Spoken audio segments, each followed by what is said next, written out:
Welcome to Sectora, your go-to channel for all things engineering.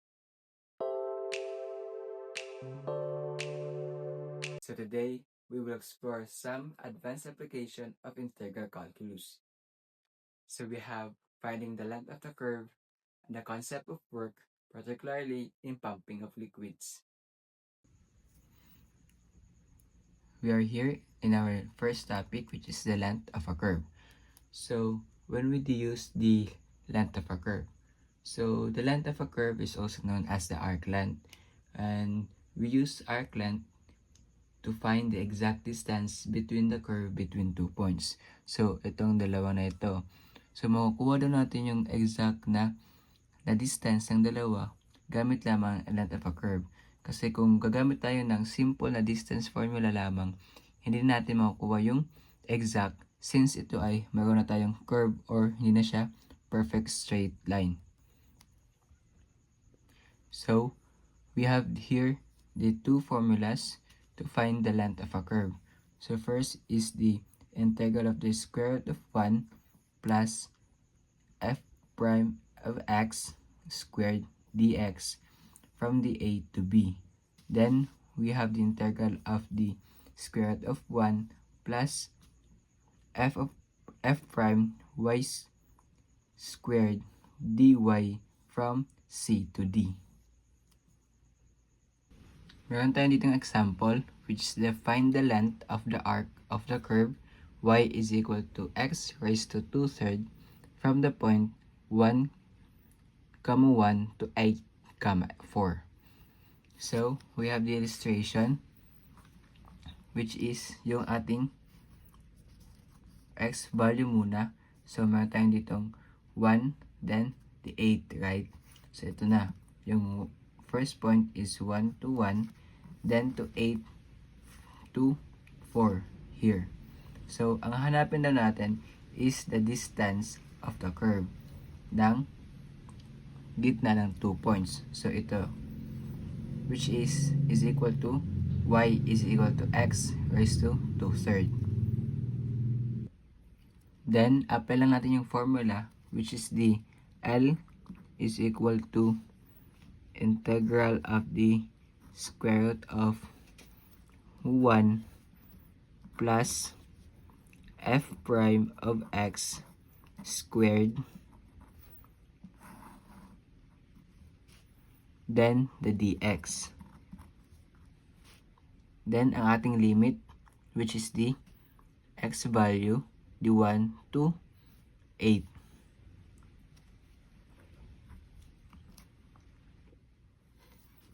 Then, we know that y is equal to the f of x. So, substitute lang natin. 1 to 8 square root of the 1 plus the value of f of x is the x raised to 2/3, then the 2 dx. Then, find lang natin yung f prime nitong ating value, which is the derivative of x raised to 2/3. So, y prime is equal to x raised to 2/3. Then, the derivative of this is just, baba lang natin tong 2/3, magiging 2/3 of x raised to 2/3 minus 1, right?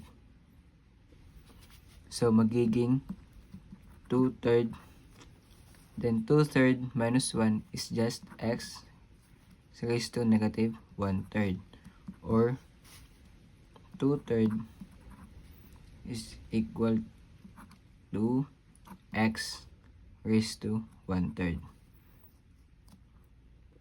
So, nakuha natin yung derivative, which is ito. Then, apply lang natin ito sa ating formula. So, magiging integral of the from 1 to 8 tapos square root of the 1 plus the value now ng ating f of x is the 2 over x over 3 x raised to 1/3. then 2 over 3x raised to 1/3, then squared, then the dx, right? Then distribute lang natin tong exponent na 2, then magiging, wait lang, square root of the 1 plus 2 times 2 is 4, right? Then 3 times 3 is 9. Then the x raised to 1/3 times 2 is just x raised to 2/3. Square root dx.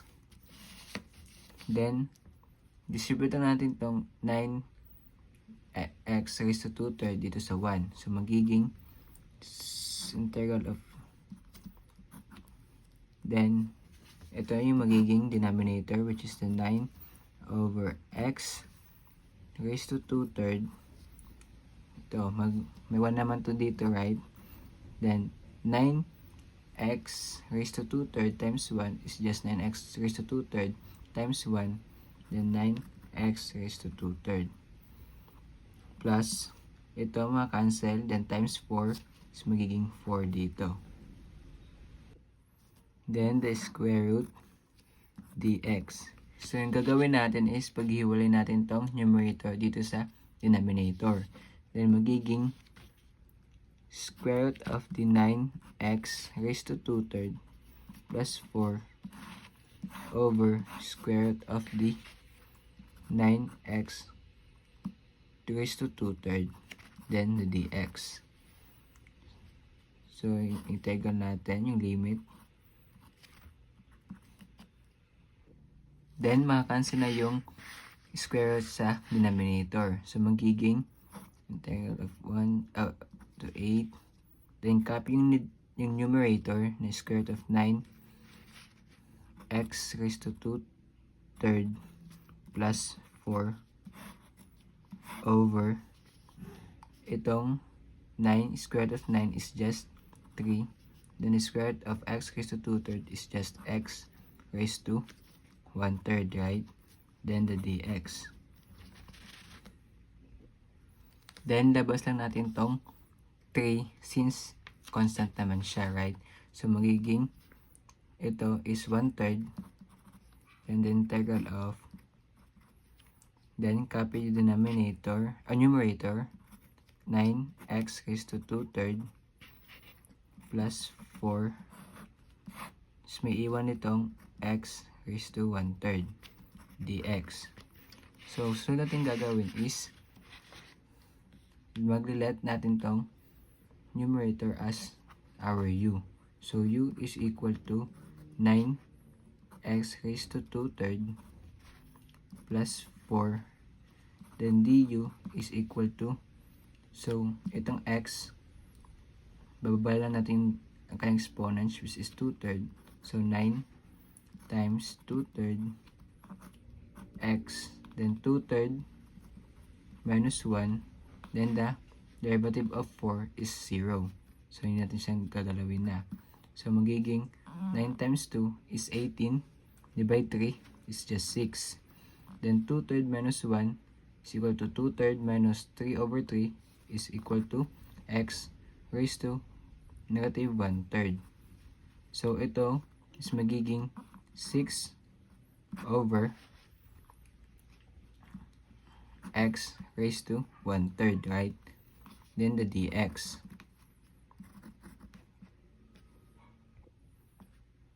So, nakuha natin tong dx over x raised to 1/3 is ito rin, dx, then the x raised to 1/3. So, makakancel na siya. May iwan na itong ating 6, right? So, divide lang natin itong 6 para maging du is du over 6. So, magiging solution natin, d equal to 1/3 the integral Then, yung value ng ating square root of 9, di ba? X raised to 2 third plus 4 is u, right? So, square root of u, then, over, so itong ating kanina, makakancel na to, right? Kasi nga, ito nakuha na natin. So, magiging, ito na yung maiiwan na du over 6. So, meron tayong ditong du over 6. So, labas lang din natin tong 6, right? Kasi nga, is constant na rin din siya. So, bali magiging 1/6 over 1/3 is times 1/3 is equal to 1 over 18. Then, the integral of the 1 to 8. Then, itong square root of u is magiging u raised to 1/2. Then, the integral of u raised to 1/2 is just add lang tayo sa exponent plus ng 1, then 1 over 18, and the integral, then 1/2 plus 1, then 1/2 plus 1 din tayo sa denominator. So, magiging u raised to 1/2 plus 1 is equal to 1/2 plus 2 over 2, right? So, magiging 3 over 2. Then, sa denominator din is 3 over 2. Then, magiging 1 over 18 integral of d. Then, itong 3 over 2 is maging reciprocal na siya, maging 2 over 3. Then, u raised to 3 over 2. So, labas din natin itong 2/3. Then, magiging 1 over 18 times 2/3. Then, makakancel itong 2. So, itong 18. So, may 1 ito yung 9. Ito, 1 na lang. Then, 1 times 1 is 1. Then, 9 times 3 is 27. Then, the value of u is equal to 3 over 2. Then, the limit, which is the 1 from 8. From 1 to 8.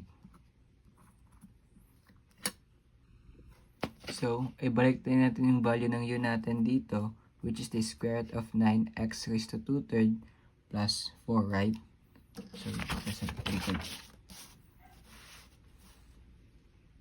So, meron tayong 1 over 27. Then, the value ng u natin is 9x raised to 2/3 plus 4. Then, raised to 2/3. Then, the limit is from 1 to 8.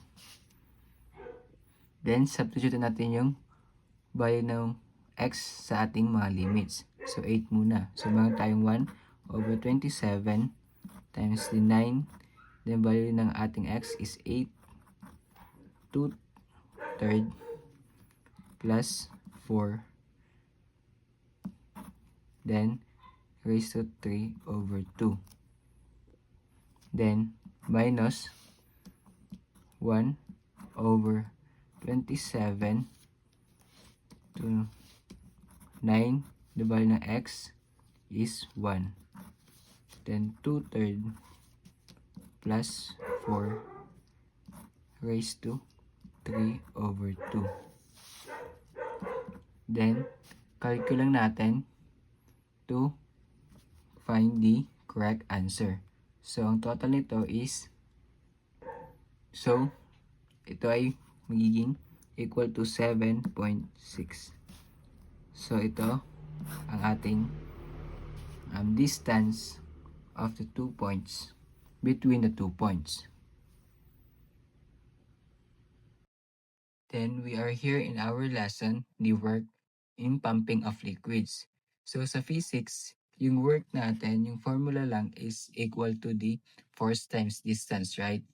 So, here in calculus, we use the integration. So, bakit? Kasi, what if yung paggawa natin ng work done is hindi binuhat or binuhos? What if paunti-unti lang kinuha yung tubig or palabas ng tubig sa kanyang container? So, magkaiba yung work done kumpara sa work kung paunti-unti ang pagtanggal ng tubig mula sa kanyang container. So, meron tayong formula here which is the work is equal to the integral of the P, which is the density of liquid, which is equal to the 1000 kg over m cubed. Then the G, which is the gravity, which is equal to 9.81. Then the area of kung anong container o kung anong klaseng container ang kanyang ginamit. Or pwede naka-rectangular or cylinder or naka-cone. Nakadepende yung area sa kung anong container ang kanyang ginamit. Then the height, which is kung paano na umiba yung distance ng water sa pag-release or paglabas ng tubig gamit yung pumping. We have an example problem. It states that a cylindrical tank with a radius of 2 meter and a height of 5 meter is completely filled with water. A hose is placed at the top of the tank, extending 2 meter above the tank. How much work is required to pump all the water out through the hose? So first is, let's make muna ng figure, which is the container, the cylindrical tank. So, gawin muna tayo ng cylindrical tank here. It states na meron daw yung cylindrical tank na 2 meters radius. So, dito. Then, at height of 5 meter is completely filled with water. So, yung cylindrical daw natin has a height of 5 meter. Then, ito raw ay puno ng tubig. A hose is placed at the top of the tank. So, meron daw tayong hose dito na nilagay, extending 2 meter above the tank. So, itong dito, sa base ng cylinder o ng tank is merong hose na 2 meter above. Then, how much work daw is required to pump all the water out through the hose? So, ilang daw work yung magagawa kapag nag-pump yung water palabas gamit itong hose na ito. So, gamitin lang natin yung formula, which is equal to work is equal to the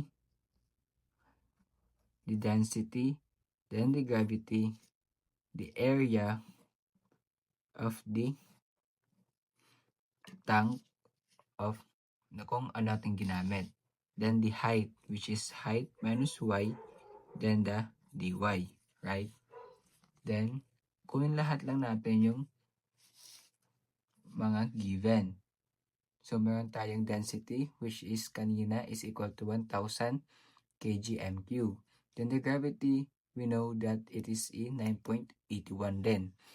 Then the area, so yung area ng ating cylinder, which is equal to pi r squared, right?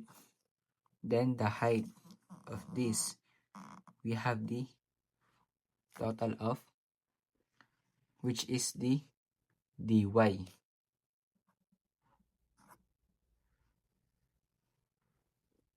Then, input muna natin lahat ng ating constant.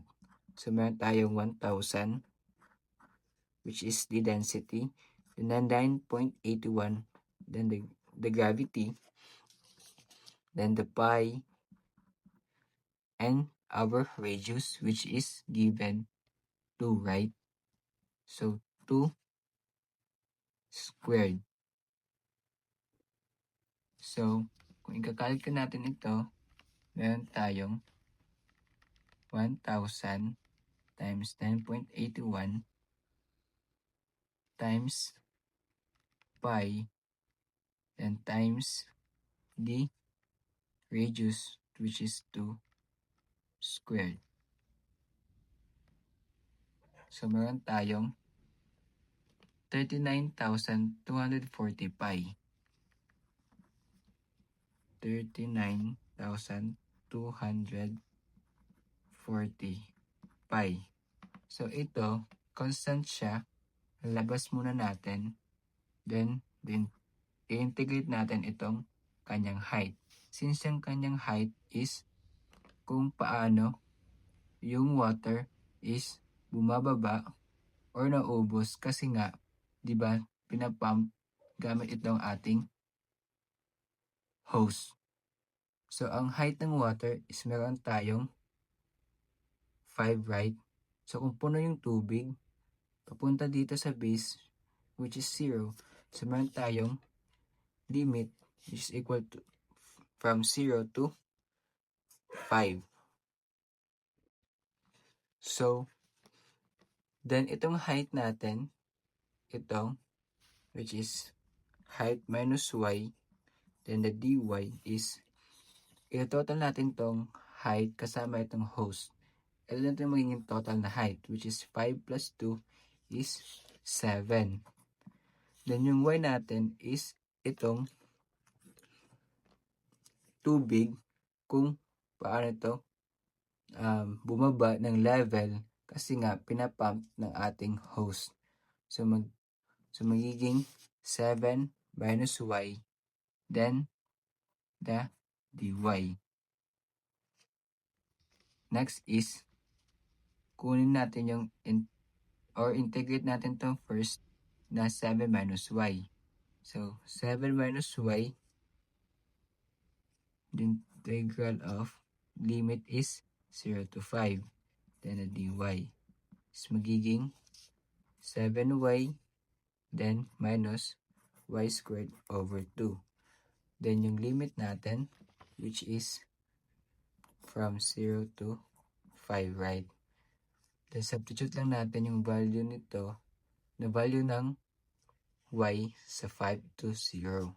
So 7 times 5 minus yung y squared magiging 5 squared over 2. Then itong 0 na siya, so hindi na siya ilalagay na. So magiging 7 times 5 is 35 minus 2 quantity of 5 squared, then divided by 2. So meron tayong 25 over 2. So kung minus yung 35 minus to the 25 over 2, meron tayong 45 over 2, which is ito na yung ating height. So itong height natin is times lang natin dito sa ating nakuha kanina, which is nilabas lang natin kasi nga constant na siya. So times lang natin yung 39,240 pi to the height, which is 45 over 2. So multiply of 39,240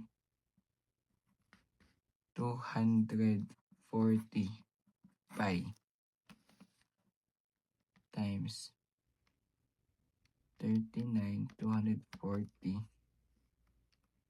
pi. So meron tayong total na 277,371.154 J, since ito ay work. So ito ang total na work or work done na magagawa ng hose na to pump this water from the container, which is a cylinder. So we hope you learned something from our lesson. Thank you for watching.